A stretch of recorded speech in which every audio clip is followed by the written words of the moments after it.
third class. How are you all? I hope you are fine at your home. So the children's, first of all, I would like to congratulate to all of you for your next class.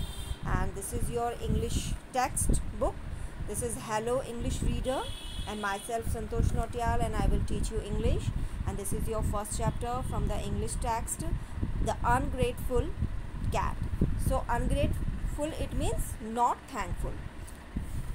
So here in this story we will learn that how a fox teach a lesson to a ungrateful cat. यानी कि यहाँ पर हम देखेंगे कि किस तरीके से एक फॉक्स जो है एक अनग्रेटफुल कैट को एक लेसन टीच करती है.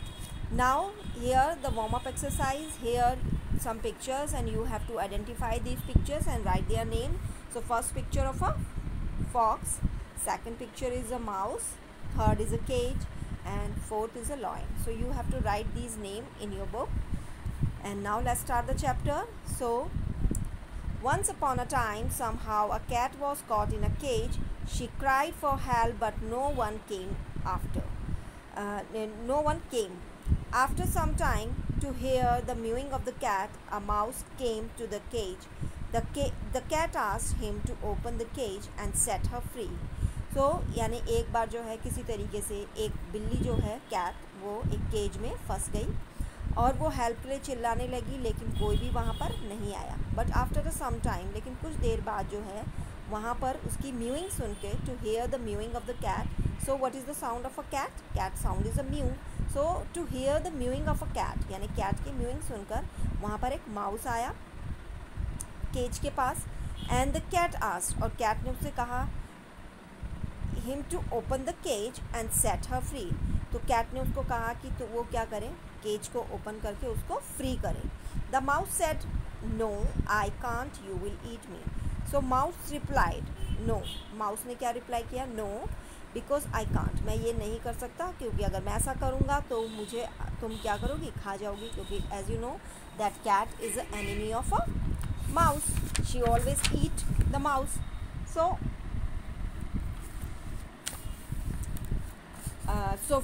mouse denied to this. So now the cat promised him not to eat such a helpful creature. लेकिन कैट ने उसको प्रॉमिस किया कि वो इस तरह के हेल्पफुल क्रिएचर को कभी भी पकड़ के नहीं खाएगी, बिकॉज क्योंकि now he will help to him, help to her, so how she can eat him. तो so the mouse open the cage and the cat came out. फिर क्या करा? माउस ने केज को ओपन करा और बिल्ली जो है वो वहाँ से बाहर आई.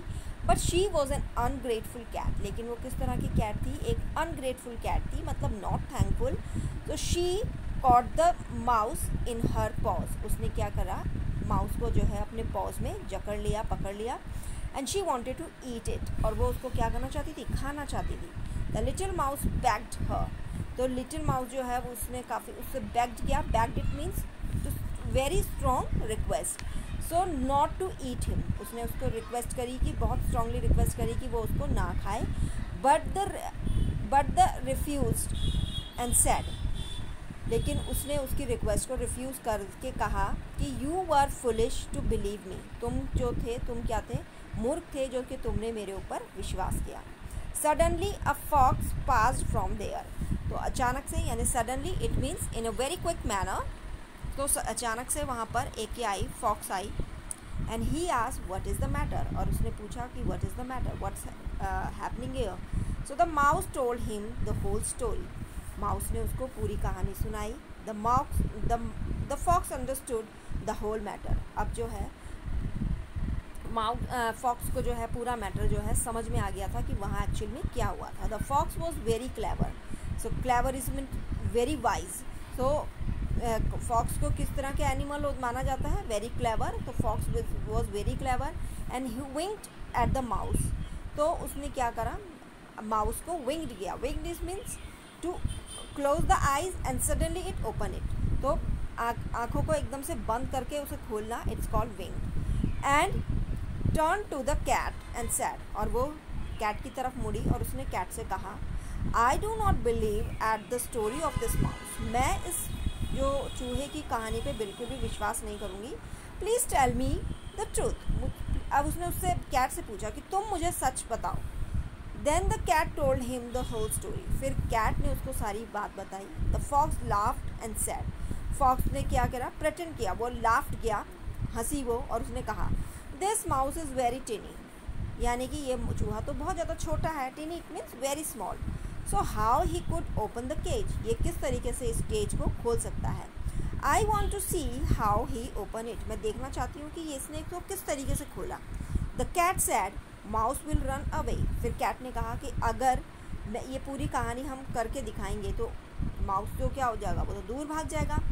The fox assured her that he will not let him go, लेकिन फॉक्स ने उसको अश्योर किया, मतलब उसको विश्वास दिलाया कि वो जो है इस तरीके, वो प्रॉमिस करती है कि चूहा कहीं भी नहीं भागेगा. The cat jumped into the cage and looked out through the narrow bars of the fox, जो है कैट ने जो है क्या करा, जंप किया केज के अंदर, और फिर नैरो, उसके जो नैरो बार्स थे, जो छोटे छोटे नैरो जो बार्स होते हैं केज में, उससे वो फॉक्स को देखने लगी. Then the fox at once fix the latch of the door and said, और फिर फॉक्स ने क्या करा, एट वंस, एक बार फिर से उसके लैच को, latch is mean spring lock जो होते हैं, उसको उसने फिर से लॉक कर दिया. एंड सेड, और कहा this foolish mouse will not set you free this time, अब ये जो फुलिश माउस है, अब इस बार तुम्हें ये यहाँ से फ्री नहीं करेगा. You know it is very bad to be ungrateful, उसने कैट को समझाया कि तुम्हें पता है कि जो यहाँ पर ये जो बहुत ही गलत चीज़ है, अनग्रेटफुल होना बहुत ही गलत बात है. अगर कोई हमारी हेल्प करता है तो हमें उसको हमें थैंक बोलना चाहिए, ना कि उसके लिए अनग्रेटफुल होना चाहिए. So think over it and wait for some dog to set you free. अब उसने कहा कि इसके बारे में सोचना और वेट करना कि अब यहाँ से कोई जो है, कोई डॉग आएगा और जो कि तुमको यहाँ से फ्री करेगा. Because cat is the enemy of mouse and dog is the enemy of cat. So then, leaving the cat in a cage, the fox and the mouse went away together. So और वहाँ पर cat को cage में छोड़कर fox और mouse वहाँ से चले गए. So what is the moral of the story? That we should not be ungrateful. We should be thankful to the person who help us, यानी कभी भी हमें अनग्रेटफुल नहीं होना चाहिए, हमें उसका थैंक करना चाहिए जो हमारी हेल्प करता है in the time of difficulties, who help us. We should to grateful for them, तो हमें उनके प्रति क्या होना चाहिए, थैंकफुल होना चाहिए, जो हमारी मुसीबत के टाइम में मदद करते हैं. So the childrens, this is enough for today and what now the time of homework. So you read the chapter very carefully. And this is your today's homework, and that's all for today, and the other work we will do in the next class. Till then, bye, take care, bye.